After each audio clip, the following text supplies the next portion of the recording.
देश के इतिहास में दूसरे और नागपुर के सबसे पहले कम उम्र के मेयर बनने का खिताब दर्ज है महाराष्ट्र के मुख्यमंत्री देवेंद्र फडणवीस के नाम पर। 33 साल बाद वो दोबारा से जिस पार्षद पद के चुनाव से उन्होंने अपने इलेक्टोरल पॉलिटिक्स की शुरुआत की थी, उसी चुनाव के लिए पूरे दमखम के साथ मैदान में उतरे हैं।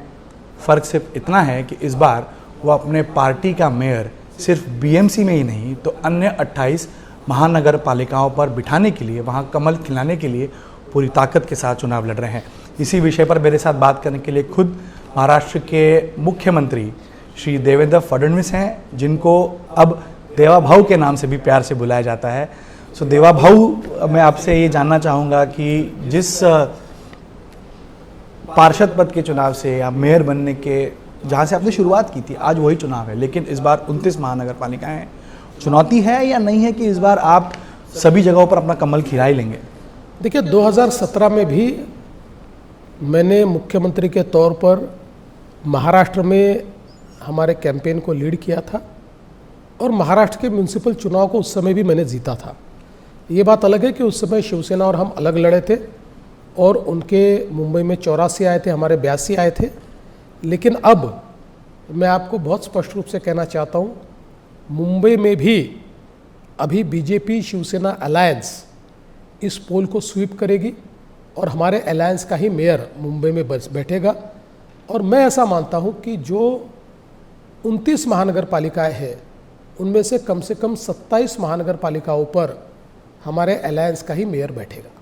आप नागपुर के मेयर रहे हैं, आप बीएमसी कार्यालय में भी गए होंगे जब आप यहाँ थे, या तो नागपुर और बीएमसी इन दोनों में से जो आर्थिक देश की राजधानी है, उसको बजट के तौर पर आप अगर हम देखेंगे तो बहुत बड़ा एक अंतर है। लेकिन प्यारी ज़्यादा क्या है, नागपुर महानगर पालिका या बीएमसी? अभी देखिए, अब तो मैं महानगर पालिकाओं पे प्यार करने वालों में से नहीं हूँ। अब तो मैं राज्य सरकार में काम करता हूँ, तो मेरे लिए नागपुर और मुंबई सारी महानगर पालिकाएँ एक समान ही है। और देखिए, दोनों शहरों का अपना अपना वजूद है। जहाँ तक मुंबई महानगर पालिका का सवाल है, इसके साथ देश की किसी महानगर पालिका को कंपेयर ही नहीं किया जा सकता। ये वन ऑफ द रिचेस्ट इस प्रकार की महानगर पालिका है। मुंबई शहर का अपना एक वजूद है, इसलिए कई राज्यों के बजट से ज़्यादा जिस महानगर पालिका का बजट है उसे मुंबई महानगर पालिका कहते हैं। उसका चुनाव बहुत इम्पोर्टेंट चुनाव है और मैं विश्वास के साथ इस बार जीतने के लिए मैदान में उतरा हूँ। सर, 2013-14 में मैं जब रिपोर्टिंग कर रहा था तब आपने एक विषय रखा था, उसी समय शायद एक विजन लेके आप चल रहे थे।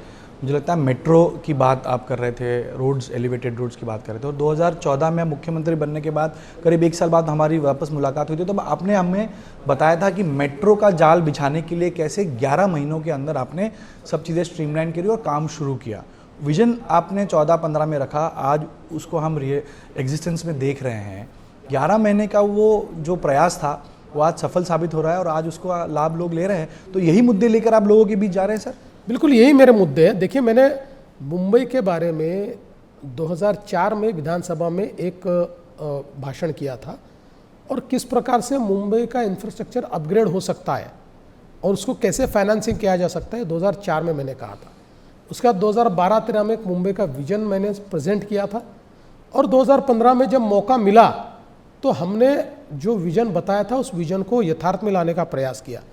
और फिर उसमें चाहे वो मुंबई के कोस्टल रोड हो, चाहे मुंबई की मेट्रो हो, चाहे अटल सेतु हो, चाहे मुंबई के एसटीपी हो, चाहे न्यू मुंबई का एयरपोर्ट हो, चाहे मुंबई में जिस प्रकार से हाउसिंग हम लोगों ने तैयार किया है, बीडीडी हो, अभ्युदय नगर हो, पत्राचाल हो, ये सारे जो काम है, इन कामों को लेकर ही हम लोगों में जा रहे हैं। और विशेष रूप से मैं हमेशा ये कहता हूँ कि ये कोई मैंने सोचे हुए सारे प्रोजेक्ट नहीं है। अटल सेतु 1962 में जीआरडी टाटा ने सोचा था कि इस प्रकार से मुंबई और नई मुंबई का अगर हम जोड़ दें तो एक नई अर्थव्यवस्था का निर्माण हो सकता है। 50 साल कांग्रेस कुछ नहीं कर पाई। बीएमसी में 25 साल जो लोग थे वो भी कुछ नहीं कर पाए, लेकिन हम लोगों ने उसकी सारी बाधाएं दूर की और अटल सेतु का निर्माण करके दिखाया। तो हमारा यूएसपी एग्जीक्यूशन है। आज 475 किलोमीटर के मेट्रो का नेटवर्क मुंबई में बन रहा है। पहले 11 किलोमीटर को 11 साल लगे, हमने 5 साल में 475 किलोमीटर का काम शुरू किया, 200 किलोमीटर का काम करीब करीब कंप्लीट कर लिया। तो ये स्पीड जो हमारी है, ये स्केल जो हमारी है, ये मैं ऐसा मानता हूँ कि अपने आप में बहुत अलग है। आज अगर आप विचार करें तो अकेले एमएमआर रीजन में 4 लाख करोड़ से ज़्यादा का काम हम लोग कर रहे हैं। तो इस प्रकार से जो एक विजन हमने रखा है उसको ही पब्लिक के बीच हम ले जा रहे हैं। इसी बात पर एक क्रेडिट वॉर शुरू हुआ है। वो कहते हैं कोस्टल रोड तो हमारी देन है, हमने शुरुआत की। अटल सेतु की बात कांग्रेस करती है कि कांग्रेस कहने हमने इसको इम्प्लीमेंटेशन, हमारा विजन था ये। तो ये क्रेडिट वॉर जनता के बीच ले जाने की जो बात आ रही है उसे आप किस तरह देखते हैं? देखिए, मैंने बहुत साफ शब्दों में कहा कि पड़ोसी का बच्चा अपनी गोदी में बैठाया तो अपना बच्चा नहीं होता। ऐसा ये कितना भी क्रेडिट लेने का प्रयास करे, महाराष्ट्र ने और मुंबई ने देखा है ये हर प्रोजेक्ट कैसे कंप्लीट हुआ है। जैसा मैंने कहा, अब वो तो स्वर्गीय है, लेकिन JRD टाटा साहब भी क्लेम कर सकते हैं कि मेरा कॉन्सेप्ट था ही उनका कॉन्सेप्ट। सवाल वो नहीं है। आप प्रेजेंटेशन लेकर घूमते थे, 25 साल में आप एक ईंट भी कोस्टल रोड की नहीं लगा पाए। देवेंद्र फडणवीस मुख्यमंत्री बना और मोदी जी देश के प्रधानमंत्री बने, तब जाकर कोस्टल रोड के लिए नए रेगुलेशन बनाकर मैंने 3 अलग अलग एनवायरनमेंट मिनिस्टर के साथ 5 मीटिंगें करके इसको परत दर परत आगे ले जाकर मैंने इसकी मान्यता लाई और उसके बाद इसका काम हमने किया। और इतना ही नहीं, इसमें हाई कोर्ट में केस हुई, वहाँ मैं लड़कर जीता, सुप्रीम कोर्ट में केस हुई। आप तो पार्टी नहीं थे, मैंने केस लड़ी वहाँ पर, सुप्रीम कोर्ट जाकर हम चुनकर आए, हम सुप्रीम कोर्ट से इसको मंजूर कर लाए। तो ये सारी चीज़ें हमने जो की है ये लोगों ने देखी है। अब ये कितना भी क्रेडिट लेने का प्रयास करें, लोगों का विश्वास तो होना चाहिए। भूमि पूजन भी उन्होंने ही किया था, उस समय मैं रिपोर्टिंग कर रहा हाँ, था। बिल्कुल सही बात है आपकी। कोस्टल रोड में आपने बहुत अच्छी याद दिलाई। कोस्टल रोड में उनका एक कंट्रीब्यूशन पक्का है और वो कंट्रीब्यूशन है इलीगल भूमि पूजन। जिस समय कोस्टल रोड के सारी मान्यताएं लाई और उसके बाद ये BMC करे, MMRDA करे, MSRDC करे, मुझे उद्धव जी ने कहा कि आप ये BMC को दीजिए। मैंने कहा ठीक है, BMC कर ले। मैंने कमिश्नर को कहा आप करिए, इसको तेज़ी से करिए। हमने परमिशंस लाई, उसका टेंडर वेंडर कर लिया। एक दिन अचानक सुबह सुबह उद्धव जी ने मुझे बिना बुलाए उसका भूमि पूजन कर दिया। मैं उस समय मुख्यमंत्री था, उद्धव जी कुछ नहीं थे, उनको कोई अधिकार भी नहीं था, किसी पोस्ट पर नहीं थे। मुझे कमिश्नर का डरते डरते फ़ोन आया। उन्होंने कहा साहब ये उद्धव जी ने तो भूमि पूजन कर दिया, लेकिन आप कहेंगे तो हम आपके हाथ से भूमि पूजन करना चाहते हैं, क्योंकि आप चीफ मिनिस्टर है, आपका प्रोजेक्ट है, आपने इतनी मेहनत की है, आप आइए और भूमि पूजन कीजिए।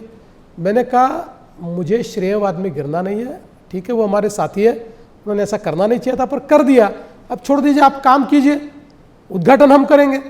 लेकिन यही बात तो शायद समृद्धि के टाइम पे भी हुई थी। पहले उद्धव ठाकरे ने उन्होंने विरोध किया था पवार साहब के साथ। बिल्कुल, समृद्धि महामार्ग को इतना विरोध किया इन लोगों ने, और उसके बाद जब सरकार में आए पहला काम किया कि उसको बाला साहब ठाकरे का नाम दिया। वो तो हमको खुशी है, देखिए हम भी उनका नाम देते हैं, हमको कोई प्रॉब्लम नहीं है। और उसके बाद उसके उद्घाटन के पीछे लग गए, हालांकि वो कर नहीं पाया उसका उद्घाटन हमने किया, आगाज भी हमने किया और अंजाम भी हमने दिया। लेकिन हर काम को, चाहे वो कोस्टल रोड हो, चाहे अटल सेतु हो, चाहे अंडरग्राउंड मेट्रो, चाहे ओवरहेड मेट्रो, हर चीज़ को विरोध करने का काम इन्होंने किया और बाद में श्रेय लेने की बात करते हैं। सर, आप विकास की बात करते हैं और वो इस पूरे चुनाव को भावनिक मुद्दों की तरफ ले जा रहे हैं। मराठी अस्मिता, मराठी अस्तित्व, ये तमाम चीज़ें वो रख रहे हैं। आप कैसे जवाब देंगे? क्योंकि वो लगातार लोगों में एक चीज़ स्पेकुलेट करने की कोशिश कर रहे हैं कि अगर बीजेपी आई तो मुंबई से अलग होगा, मुंबई महाराष्ट्र से अलग होगी। आज जो पलायन हो रहा है उसके लिए भी वो आपको जिम्मेदार ठहराते हैं कि मुंबई में अब गुजराती, मारवाड़ी इन्होंने घर बना लिया और जो मुंबईकर है वो अब मीरा रोड, भाईंदर, थाना की तरफ जा रहा है। देखिए, पहली बात तो ये है कि इसका जवाब उनको देना पड़ेगा। 25 साल तक मुंबई में उनका राज रहा और यही 25 साल है जब मुंबई का मराठी आदमी दक्षिण मुंबई से निकलकर मीरा भाईंदर, वसई विरार, कल्याण डोंबिवली के आगे और कहीं बदलापुर अंबरनाथ या उससे भी आगे करजत, वहाँ चला गया। क्यों गया? क्या किया आपने? मैं सीधा सवाल पूछना चाहता हूँ, पत्राचाल मराठी आदमी के अस्मिता का विषय, भ्रष्टाचार किया आपने उसमें। देवेंद्र फडणवीस को आना पड़ा, उस पत्राचाल के लोगों को जेल में डालकर हमने मराठी आदमी को घर दिया। बीडीडी चाल जो मराठी आदमी के अस्मिता की जगह थी, इतने सालों तक केवल ये बिल्डर से वो बिल्डर, वो बिल्डर से वो बिल्डर, आप 1 इंच भी उसका काम नहीं कर पाए। मैंने निर्णय किया, 80,000 मराठी लोग रहते हैं, मैंने निर्णय किया कि इसका काम सरकार करेगी। हमने इमारतें खड़ी कर दी, लोग रहने को चले गए। 120 स्क्वायर फुट में जो मराठी आदमी रहता था उसको 550-600 फुट का घर हमने दिया। अभ्युदय नगर मराठी आदमी की अस्मिता की जगह, हमने वहां पर एक प्रकार से उसका रिडेवलपमेंट करके मराठी आदमी को घर दिया। डबे वाले जो मुंबई की अस्मिता का एक और प्रतीक है, उनको घर देने वाले हम हैं। एक प्रोजेक्ट बताए। लेकिन सर इन 25 सालों में तो आप भी उनके साथ थे ना बीएमसी में। देखिए, सवाल तो आपको भी पूछे। नहीं, हमको इसलिए आप नहीं पूछ सकते कि एक तो 25 साल हम उनके साथ नहीं थे, 2017 में हमने निर्णय कर दिया हम उनके साथ नहीं है, हम वॉचडॉग थे, हम वहां पर चौकीदार थे। दूसरा, जब हम उनके साथ थे, महानगर पालिका में 2 महत्वपूर्ण पद होते हैं, एक होता है मेयर का, एक स्टैंडिंग कमेटी चेयरमैन का। हमको कभी भी ये पद उन्होंने नहीं दिया। हमको डिप्टी मेयर का पद कभी मिला, कभी वो भी नहीं मिला।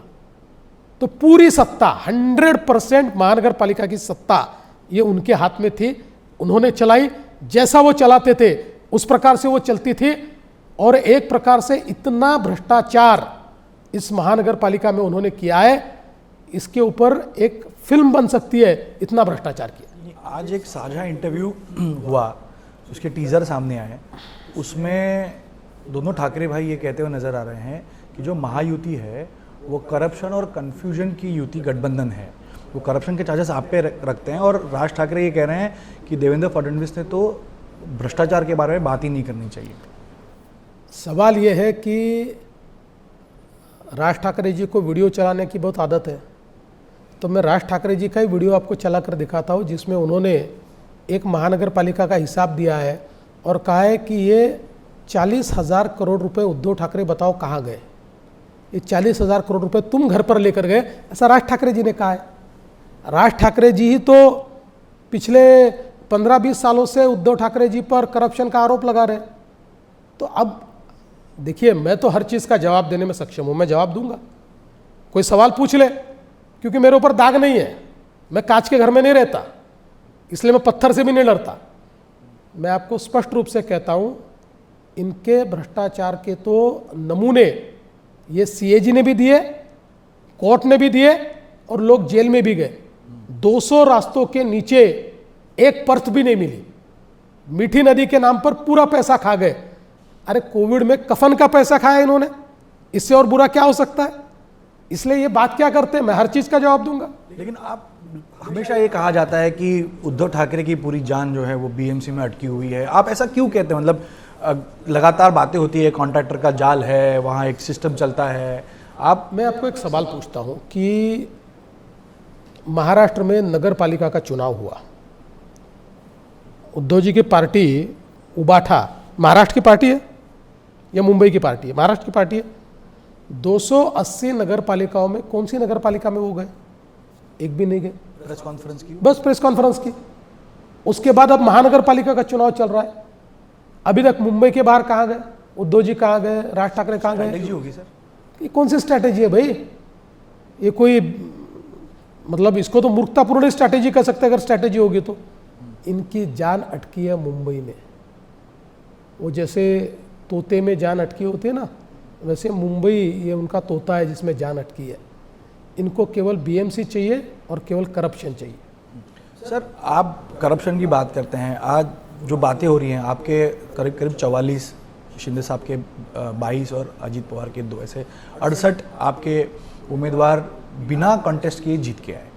उसी इंटरव्यू में मैं देख रहा था, वो कह रहे थे कि जो बांटे हुए नोट है उसका ये परिणाम है कि 68 बिना चुनाई हुए जीत के आए और अब वो हाईकोर्ट भी गए हैं। वो सीधे सीधे आरोप लगते हैं कि आप शिवसेना शिंदे गुट और अजीत पवार, ये सब मिलकर पैसों के दम पे, पावर के दम पे चुनाव लड़ रहे हैं। इसीलिए हम इस चुनाव को बहुत भावनिक तौर पे देखते हैं और मराठी मानुस को हम आह्वान करते हैं कि आप साथ में आइए। मैं सवाल पूछना चाहता हूँ, अगर सारी चीज़ें दबाव में हो रही है तो मुंबई में एक भी अनअपोज क्यों नहीं हुआ? बैटलफील्ड तो मुंबई है और 3000 से भी ज़्यादा पार्षद चुनकर आने वाले हैं, उनमें से 68 पार्षद जो है वो बिन विरोध चुनकर आए। सिर्फ हमारे नहीं आए, एक मुस्लिम पार्टी है उसके भी आए, इंडिपेंडेंट भी आए। ये आपकी जिम्मेदारी थी। अरे भाई, आपको कल्याण डोंबिवली में उम्मीदवारी नहीं मिले क्योंकि आपकी पार्टी वहाँ समाप्त हो गई, इसलिए आपको उम्मीदवार नहीं मिले, तो हमारे लोग निर्विरोध चुनकर आए। इसलिए अपनी विफलता को हथियार बनाने का काम चल रहा है। पहले ईवीएम चला, अब अनअपोजन। मैं सवाल पूछना चाहता हूं, ये तो बहुत छोटा इलेक्शन है। देश की पार्लियामेंट में 35 मेंबर ऑफ पार्लियामेंट बिन विरोध चुनकर आए, अनअपोज चुनकर आए, उसमें से 33 कांग्रेस के काल में चुनकर आए। तो उस समय डेमोक्रेसी कहां थी? स्वयं उद्धव ठाकरे जी अनअपोज चुनकर आए विधान परिषद में, तब डेमोक्रेसी सही है। ये देखिए, अपनी हार का ठिकरा किस चीज पर फोड़ना है उसकी तैयारी है। ये कवर फायरिंग है, कवर फायरिंग चल रही है। लेकिन वो तो बहुत आत्मविश्वास के साथ आ रहा है कि मराठी मानुस इस बार उनके साथ रहेगा और ये करो या मरो की लड़ाई है। इस बार हम भगवा फहराएंगे मुंबई महानगर पालिका में, ऐसा एक दावा। सवाल ये है कि वो अगर मराठी है तो मैं क्या उत्तर प्रदेश से आया हूँ? वो आपको अरे भाई, मैं भी मराठी हूँ, उनके कहने से क्या होता है? मैं भी मराठी हूँ, मेरा आशीष शेलार भी मराठी है, मेरा अध्यक्ष भी यहाँ पर जो है वो मराठी है, मेरा प्रदेश का अध्यक्ष भी मराठी है, रवि चौहान भी मराठी है, हम सब मराठी है भाई। हम कोई दूसरे राज्य से आए हुए थोड़ी है। और केवल इनके कहने से मराठी। मुंबई में भारतीय जनता पार्टी एक ऐसी पार्टी है, 14 हो, 19 हो या 24 हो, हर इलेक्शन में हमने 15-16 सीटें मुंबई में जीती है विधायकों की। ओनली परफॉर्मिंग पार्टी है। अगर मराठी मानुस हमारे साथ नहीं होता तो हम इतनी सीटें जीत सकते हैं? वो तो आपको बाहर ही कहते हैं। अभी इंटरव्यू में देख रहा था कि आप मुंबईकर नहीं है, आपको उद्धव ठाकरे कहते हैं। वो तो बाहर से। प्रॉब्लम ये है यहाँ पर कि जो सत्ता पे बैठे वो मुंबई के हैं नहीं, तो मुंबई समझते नहीं। इसीलिए तो मुंबईकर हमारे साथ में आए, क्योंकि मुंबईकरों ने देखा कि जो यहाँ के हैं उन्होंने तो अपना सत्यानाश किया। जो बाहर से, यानी महाराष्ट्र से आया, मैं नागपुर से आया, मैं कोई पाकिस्तान से नहीं आया हूँ, नागपुर से आया हूँ। नागपुर महाराष्ट्र में ही आता है, उनको पता होना चाहिए। लेकिन नागपुर से आकर मैं अगर इतना परिवर्तन मुंबई में कर सकता हूँ तो संता इनको सवाल पूछती है कि आप मुंबईकर हो, इसलिए आपके ऊपर इतना विश्वास दिखाया, आपने क्या किया? ये सवाल जनता इनको पूछ रही है।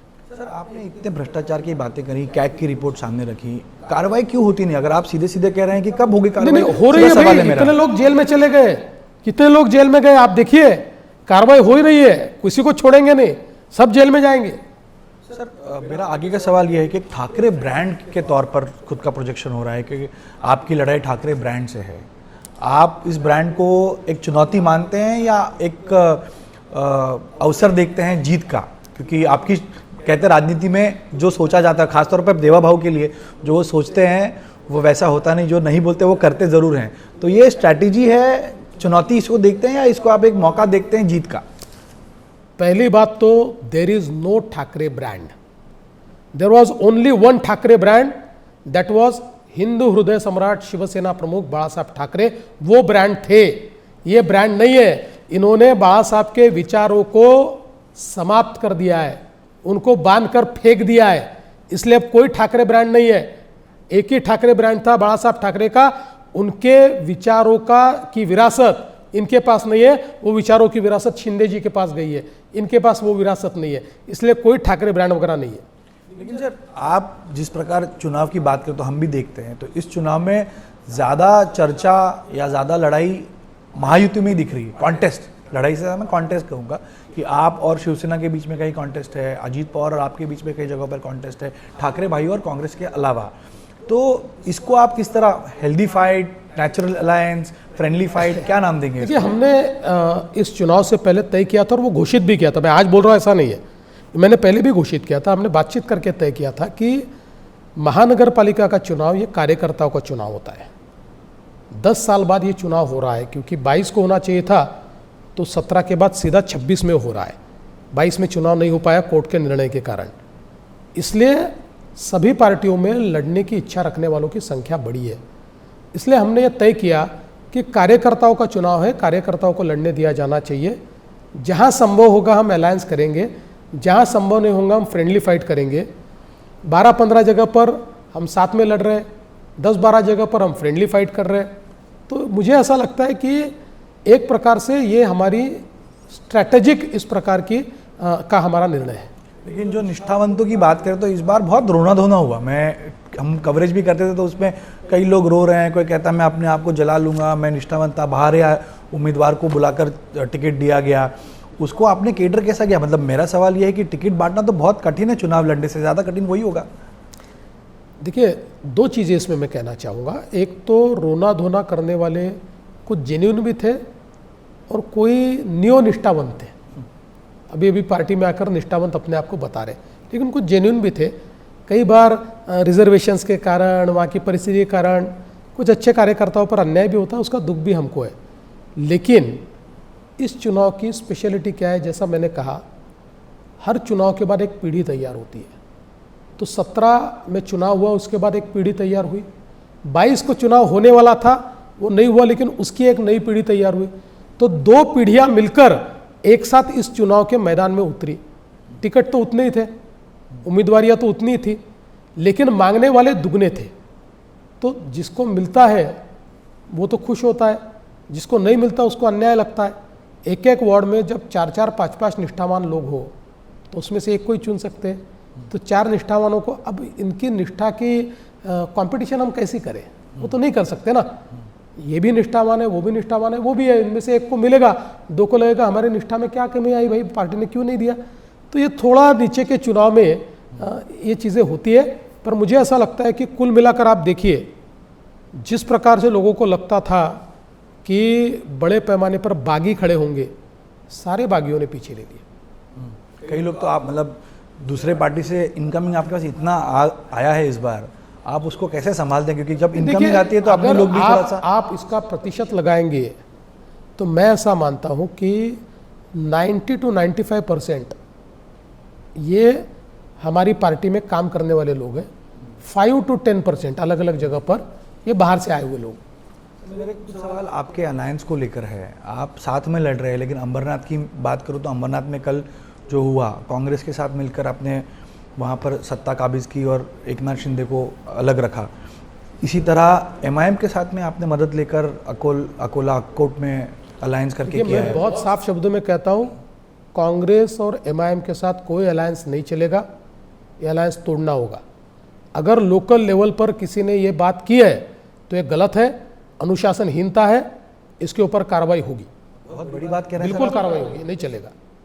तो ये लोकल लेवल पे हुआ है, तो इस बारे में आपने आदेश दिए हैं अभी? देखिए, बिल्कुल 100% मैंने आदेश दिया, हम इस पर कार्रवाई करेंगे। सर, एक मेरा सवाल है परिवारवाद को लेकर। मेरे कुछ आखिरी के सवाल है, आपके पास भी समय कम है, आपको प्रचार पे जाना है। परिवारवाद को लेकर आप परिवारवाद के खिलाफ हैं, आप बार बार कहते हैं। आप जिस तरह आपने राइज किया, आप चाहते हैं कि नए युवा पीढ़ी जुड़े, और वो पार्टी की भी स्टैंड वही है।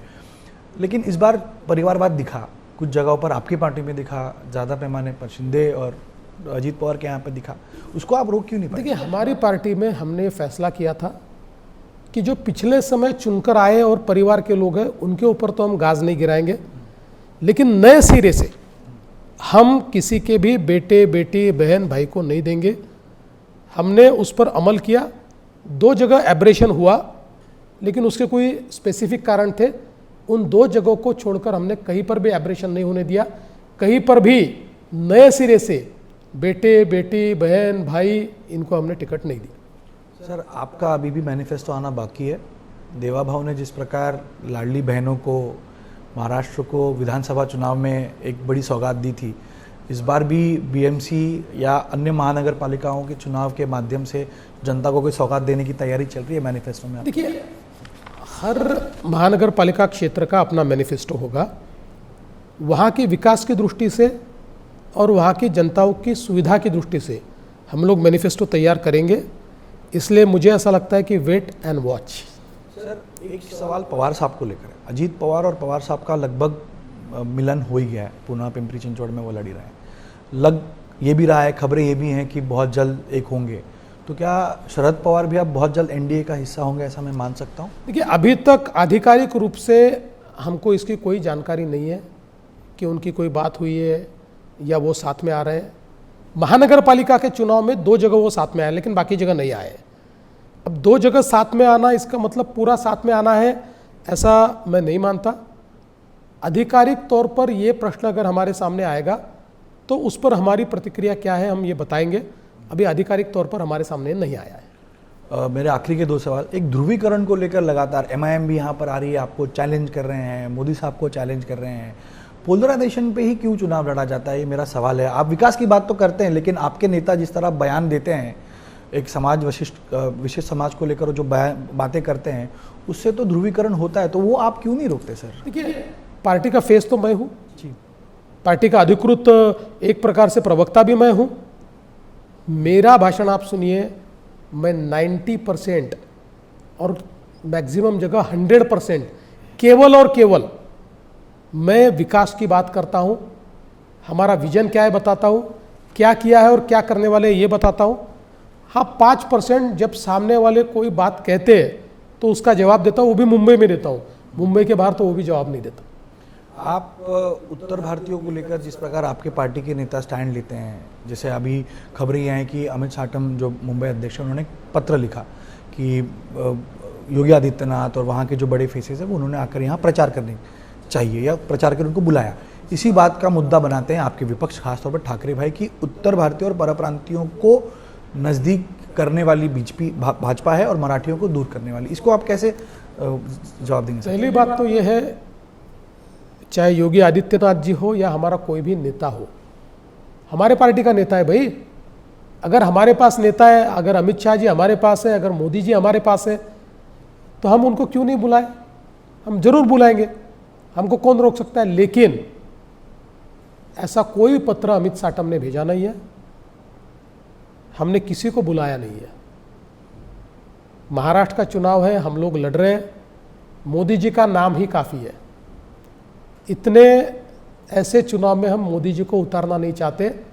उनका नाम हमारे पीछे है, उनका आशीर्वाद हमारे पीछे है, उन्होंने किया हुआ कार्य हमारे पीछे है, इसलिए हमको उनको यहाँ उतारने की आवश्यकता भी नहीं है।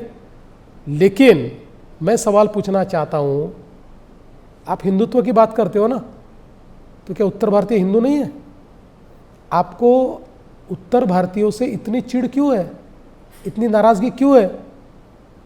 मैं यही कहना चाहता हूँ, हम हिंदू की बात करते हैं, मराठी की बात करते हैं, उत्तर भारतीय की बात करते हैं। जो भी हिंदू है वो सारे हिंदू ये एक साथ रहे, इस प्रकार की हम बात करते हैं। और जो मराठी आदमी है ये कभी संकुचित विचार कर ही नहीं सकता। मराठी आदमी ने कभी संकुचित विचार नहीं किया। हाँ, मराठियों के हक के लिए हम लड़ेंगे। महाराष्ट्र है, क्षेत्रीय अस्मिता है, या मराठी जिंदी रहनी चाहिए, या मराठी फलनी फूलनी चाहिए, या मराठी में व्यवहार होना चाहिए, हमारा भी आग्रह होगा। हम भी मराठी के लिए लड़ते हैं, लड़ते रहेंगे। लेकिन इसका मतलब यह नहीं है कि आप अन्य लोगों के ऊपर अत्याचार कीजिए, अन्य लोगों को मारिए, यह सहन नहीं किया जाएगा, ये नहीं करने देंगे। तमाम पार्टियां ये जनता को अधोरेखित करना चाहती हैं कि मेयर जो होगा मुंबई का वो मराठी ही होगा। ये क्यों? इतने साल तक अगर हम मराठी व्यक्ति के अस्तित्व की बात करते हैं, उनके अस्मिता की बात करते हैं, तो इसको आप किस तरह देखते हैं सर? ठाकरे भाई तो इसी मुद्दे को ले आ रहे हैं। आपका पार्टी का मेयर भी अगर आता है तो वो मराठी होगा, हिंदू होगा, आप लगातार कह रहे हैं इसको। इसके 2 कारण है। एक तो उनके एक नेता ने एक इंटरव्यू दिया, जिस इंटरव्यू में उन्होंने कहा कि भाई जो मराठी के लिए अच्छा काम करेगा, जिसको मराठी पर प्रेम हो, ऐसा कोई भी व्यक्ति, चाहे मुसलमान हो, हिंदू हो, कोई भी बन सकता है, ऐसा उन्होंने बयान दिया। तो इसका मतलब उनका एजेंडा सामने आया कि वो एक प्रकार से अल्पसंख्यकों का तुष्टीकरण कर रहे हैं। इसलिए हमको ये कहना पड़ा कि मुंबई का महापौर हिंदू बनेगा, मुंबई का महापौर मराठी बनेगा। दूसरा, जिस समय एमआईएम के वारिस पठान ने ये कहा कि एक बुरखे वाली भी मुंबई की महापौर बन सकती है, तो मुझे ये अपेक्षा थी कि बाला साहब ठाकरे का नाम बताने वाले कम से कम उस पर तो ऑब्जेक्शन लेंगे। इनके मुंह से शब्द नहीं निकला, मुंह को ताला लग गया, क्योंकि वोट चाहिए, वोट की राजनीति कर रहे हैं, तुष्टीकरण की राजनीति चल रही है। सुबह 9 बजे रोज बोलने वाले को भी पूछा, बोल नहीं पाए, जबान बंद हो गई। तो ये जो इनका असली चेहरा है ना, इस चेहरे को हमने सामने लाया। कांग्रेस के साथ तो है नहीं, अभी उन्होंने तो अलायंस किया नहीं, तो आपको कहना है कि अंदरूनी बातें ऐसी है कि सब मिलजुल करके लड़ रहे हैं, चल रहा है। हाँ बिल्कुल। तो सर आखिरी सवाल मेरा, आप हिंदू और मराठी मेयर होगा ये कह रहे हैं, लेकिन आप ही के पार्टी के कुछ नेता ये कहते हैं कि अगर हिंदी भाषिक मेयर बन गया तो क्या होगा? देखिए, पहली बात तो ये है, ये कृपाशंकर सिंह ने नहीं, कहा था। पहली बात ये है, कृपाशंकर सिंह ने ये बात मीरा भाईंदर में कही है, मुंबई में नहीं। मुंबई के कॉन्टेक्स्ट में भी नहीं कही, मुंबई में भी नहीं कही। मीरा भाईंदर में जब उत्तर भारतीय सम्मेलन में उनको ये पूछा गया कि भाई मीरा भाईंदर में उत्तर भारतीय महापौर कब बनेगा, तो उन्होंने कहा आप इतने लोग चुनकर लाइए तो बनेगा। ये उन्होंने एक नेचुरल रिस्पांस दिया, इसका मुंबई से क्या संबंध था? लेकिन ऐसा मानो, लेकिन उन्होंने मीरा भाईंदर को कहा तो मुंबई में उद्धव सेना ऐसी कूद पड़ी मानो बहुत बड़ा कोई भूचाल आ गया। इसी प्रकार से बुरखे वाली महापौर पर क्यों नहीं कूदे आप? अगर उत्तर भारतीय के लिए आपको इतना गुस्सा है तो कोई ये कहता है कि बुरखे वाली मुंबई की महापौर बनेगी, तो आप क्यों चुप रहते हो? वोट के लालची हो, इसके लिए चुप रहते हो ना, इसलिए तलवे चाट रहे हो ना। आपका चेहरा खुल गया। तो सर कांग्रेस पहले कहती थी मुंबई को शंघाई बनाना है, पृथ्वीराज चौहान साहब लगातार कहते थे, मेट्रो का क्रेडिट भी वो कभी कभी लेते भी हैं। तो देवा भाऊ का विजन मुंबई को लेकर कोई सी सिटी सेंट्रिक या कोई कंट्री सेंट्रिक है? देखिए, मैं आपको साफ कहता हूँ, हमको शंघाई नहीं बनाना है। इसलिए नहीं बनाना है कि वहाँ लोकतंत्र नहीं है। हम लोकतांत्रिक तरीके से मुंबई को विकसित कर रहे हैं। मुंबई के गरीब से गरीब आदमी को, धारावी के झोपड़पट्टी वाले को, मुंबई में स्लम में रहने वालों को, मुंबई के मध्यम वर्गीयों को, मुंबई के चाल में रहने वालों को, मुंबई में पागड़ी सिस्टम से रहने वालों को हम घर देना चाहते हैं। हम उनको साथ में लेकर विकास करना चाहते हैं। इसलिए मुंबई मुंबई रहेगी। मुंबई का अपना वजूद है, मुंबई की अपनी संस्कृति है, मुंबई की एक अपनी पहचान है। उस पहचान को हम मिटाना नहीं चाहते। मुंबई मुंबई रहेगी और एक दिन ऐसा आएगा कि कई शहर बोलेंगे हमको मुंबई जैसा बनना है। लेकिन वही कह रहे हैं कि आपने अदानी को मुंबई भेज दी है। आज इंटरव्यू में एक मैंने देख रहा था, वो सवाल याद आया कि अदानी को तो भाजपा ने मुंबई भेज दिया। अदानी, देखिए, ये राहुल गांधी के साथ रह रहकर उसी प्रकार की बात कहने लगे। सवाल ये है कि अगर अदानी से आपको इतनी चिढ़ है और आपको उनको रोकना है, तो जिस समय पहली बार धारावी का टेंडर हुआ था उस समय तो अदानी नहीं थे, वो तो किसी और को गया था। जैसे मेरी सत्ता गई, आपने वो टेंडर क्यों रद्द कर दिया? अडानी जी को देने के लिए किया क्या? किस लिए किया आपने रद्द? और जैसे आपकी वापस सरकार चली गई तो आप चिल्लाने लग गए।